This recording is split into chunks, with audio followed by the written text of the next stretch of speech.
Sunset on one of the most populous places on earth. This is Mong Kok on the Hong Kong mainland. Now the protests have spread here.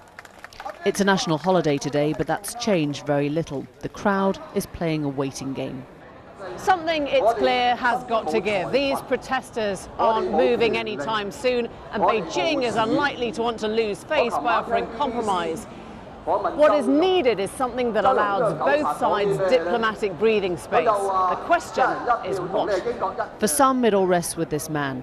Imagine him for a second without the graffiti horns. This is Hong Kong's leader, its chief executive, CY Leung.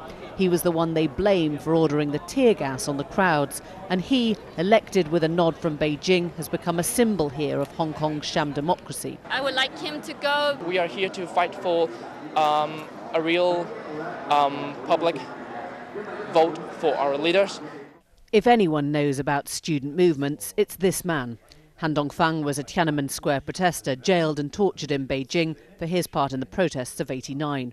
The tear gas firing, really, you could see it as the farewell party for CY Leung. And he further proved himself that he cannot handle the situation properly for Beijing and for Hong Kong. He says CY Leung must be the sacrificial lamb to allow both sides, China included, room to move. Beijing doesn't need to lose face, and CY Leung resignation will bring this space. Back on Hong Kong Island, the lights are on, but the traffic's of a completely different kind. There's homework being done in the middle of a dual carriageway, a gentle air of real life continuing under this most extraordinary of circumstances. Martin Lee, a leading Democrat, was one of the first to face the tear gas on Sunday night. He says he doesn't believe China will let its man, CY Leung, go. Their ways are not our ways. Their thoughts, not our thoughts. Communists don't think like that. He said, I'm the master. How dare you force me to sacrifice him?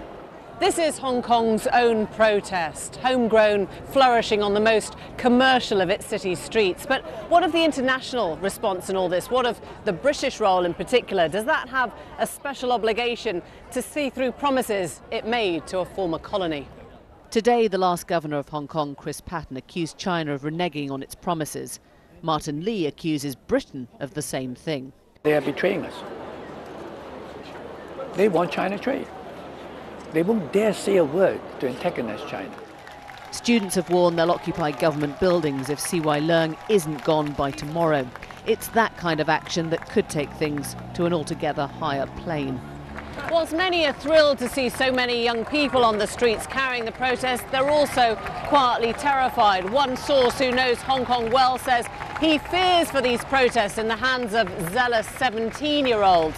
They've seen what happens when China gets angry. They don't want to see it happen here. China's condemned these protests as illegal. What happens next may well define the kind of place Hong Kong decides it wants to be.